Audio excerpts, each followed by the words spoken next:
한두 번은 꼭 접질리는 것 같아요. 퉁퉁 붓고 아파서 병원에서 인대가 파열되었다는 말을 듣고 깁스 치료를 받아본 적도 있고, 예전에는 내리막길이나 울퉁불퉁한 길에서 자주 삐끗했다면 지금은 일반 평지를 걸을 때에도 주의를 기울이지 않으면 쉽게 접질리는 것 같아요.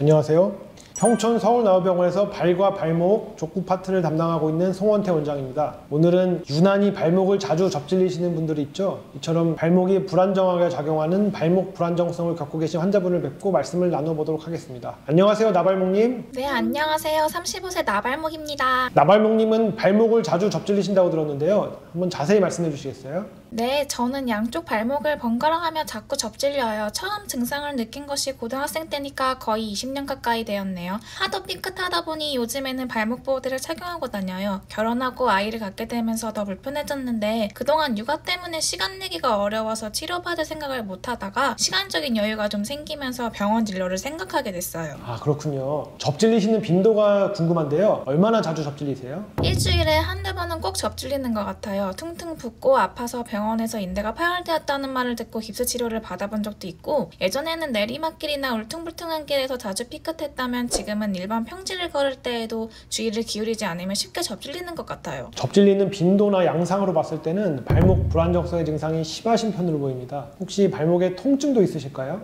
네, 통증이 있어요. 자주 접질리는 것에 비해 통증은 별로 없었는데 지금은 많이 걷다 보면 시큰시큰 아파지기도 하고 그래요. 혹시 평소에 남들보다 몸이 유연하다 이런 말을 들어보신 적이 있으신가요? 네, 어렸을 때 발레를 오래 했어서 그런지 유연하다는 말을 많이 들었어요. 평소에 스트레칭도 꾸준히 하고 있고요. 그렇군요. 저희가 전달드렸던 체크리스트를 한번 확인해 보셨나요? 무릎을 완전히 편 상태에서 양 손바닥을 바닥에 닿게 할 수 있나요? 팔꿈치를 완전히 펴서 뒤로 젖힐 수 있나요?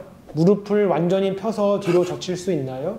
엄지손가락을 전완부 앞쪽에 닿게 할 수 있나요? 새끼손가락을 손등 쪽으로 90도 이상 젖힐 수 있나요? 네, 원장님, 무릎 빼고는 전부 되더라고요. 무릎 빼고 모두 가능하시다니요. 이게 나발목님은 관절의 과도한 유연성을 가지고 계신 상태로 생각되어집니다. 의학용어는 Generalized Ligamentous Laxity라고 하는데, 전신의 인대 조직들이 전반적으로 보통 사람들보다 느슨하고 늘어나 있다고 보시면 됩니다. 실제로 이러한 과도한 유연성을 가지고 계신 분들이 발목을 접질리는 부상을 입은 후에 만성 발목 불안정성으로 이어지는 경우가 많고, 그 불안정한 정도도 보통은 심합니다. 저는 몸이 유연하면 마냥 좋은 줄만 알았는데 그게 아니군요. 제가 만성 발목 불안정성이라고요? 네, 맞습니다. 발목 관절 바깥쪽의 안정성을 담당하는 중요한 두 개의 인대, 즉 전거비인대, 종비인대가 모두 바깥쪽 복숭아뼈에 붙어 있는데요. 이 인대들의 기능은 우리 자동차의 안전벨트와 비슷하다고 보실 수 있습니다. 사고가 났을 때 갑자기 차가 충격을 받으면은 안전벨트의 길이가 더 이상 늘어나지 않고 유지가 되면서 우리 몸이 앞으로 나가지 않게 지지해 주는 것처럼, 이 인대들은 발목이 안쪽으로 돌아가는 매번 힘을 받을 때 발목 관절이 더 이상 벌어지지 않도록 지탱해주는 역할을 합니다. 두껍고 튼튼해야 할 인대가 잦은 파열과 치유 과정을 반복하면서 얇게 늘어나게 되면 의학적으로는 인대 만성 파열 상태라고 하는데요. 쉽게 말해서 인대가 만성적으로 느슨한 상태가 되고, 그렇기 때문에 발목 관절의 움직임이 지나치게 커져서 불안정한 상태가 되어서 이렇게 자주 다치게 되는 것이죠. 그렇군요. 제 발목이 그런 상태군요. 아직 진료와 검사를 해보지 않았기 때문에 확정적으로 말씀드리기는 어렵지만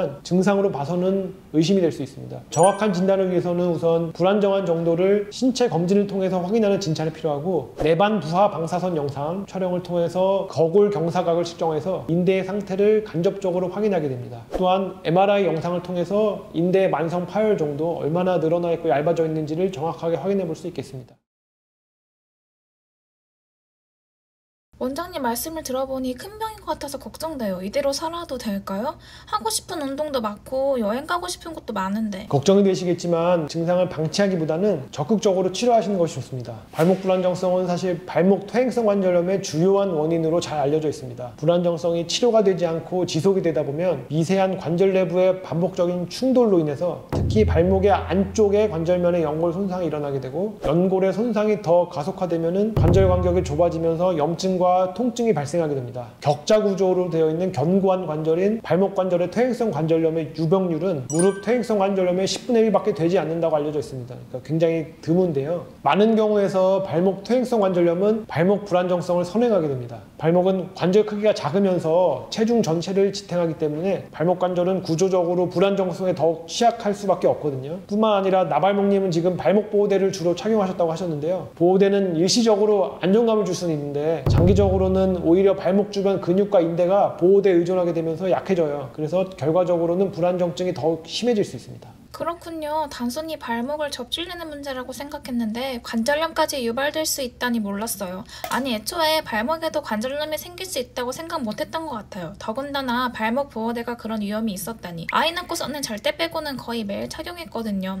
앞으로는 적극적으로 치료를 해야겠어요. 만일 제가 발목 불안정성이 맞다면 어떻게 치료하면 될까요? 우선적으로 재활치료가 필요합니다. 발목을 다치지 않게 도와주는 근육인 비골근 강화 운동이 매우 중요하겠습니다. 발목 불안정성이 있는 환자분들의 많은 경우에서 실제로 비골근의 근력을 측정해보면 근력이 좀 떨어져 있고요. 또한 발목을 안쪽으로 꺾일 때 비골근이 자동적으로 수축되어서 부상을 방지하는 비골근 기능과 관련된 신경, 근육 연결 능력도 좀 떨어져 있습니다. 이를 재활치료를 통해 보완하는 것인데요. 운동 방법이 궁금하시다면 여기를 클릭해주세요. 이와 병행해야 할 재활치료로는 고유감각 운동이 있습니다. 고유감각이란 우리 몸의 위치관계를 느끼게 하는 중요한 감각인데요. 이 감각 또한 발목을 다치지 않게 하는데 매우 중요한 역할을 하고 실제로 감각 수용체가 인대에 있어서 인대가 파열된 경우 고유감각이 떨어지게 되었습니다. 그래서 최대한 재활을 통해서 이를 되찾아줘야 합니다. 이 운동 역시 방법이 궁금하시다면 여기를 클릭해주세요. 네, 잘 알겠습니다. 운동 열심히 해볼게요. 만일 이러한 운동 치료도 효과가 없다면 어떻게 하나요? 인대가 기능을 하지 못해서 발목이 불안정성이 심할 경우에 시행하는 가장 대표적인 수술은 인대 봉합 수술입니다. 얇고 느슨하게 늘어나 있는 인대를 바짝 당겨와서 타이트하게 꿰매주게 되는데 이것만으로는 내구성이 떨어질 수 있어서 하부 신건지대라고 하는 인대와 비슷한 겉조직을 당겨와서 한 겹 더 꿰매주는 수술법입니다. 대부분 수술의 경험과 만족도가 좋아서 족부 전문의가 많이 시행하는 수술이 되겠습니다. 하지만 인대 파열 정도가 너무 심해서 당겨올 만한 조직이 별로 남지 않았을 경우에는 인조인대를 덧대주거나 아니면은 타가 동종건이라고 하는데요. 기증된 힘줄을 사용해서 인대를 만들어주는 강력한 수술인 발목 인대 재건술을 고려할 수 있겠습니다. 수술 후에는 4주간 통깁스 고정, 목발 보행, 이후에 재활치료가 필요하기 때문에 한 2-3개월 정도는 요양기간을 생각하셔야겠습니다. 때문에 우선은 현재 나발목님의 발목 상태가 어떤지 정확한 검사를 통해서 파악하고 그에 맞는 치료를 받아보시는 것이 좋을 것 같습니다.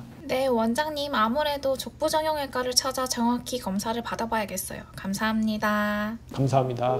자, 증상을 말해줘 나우. 오늘은 발목 불안정성의 원인과 증상 그리고 치료 방법에 대해서 말씀 나눠봤는데요. 도움이 되셨다면 구독과 좋아요, 알림 설정 잊지 마시고 부탁드립니다. 다음 시간에도 새로운 내용으로 찾아뵙겠습니다. 감사합니다.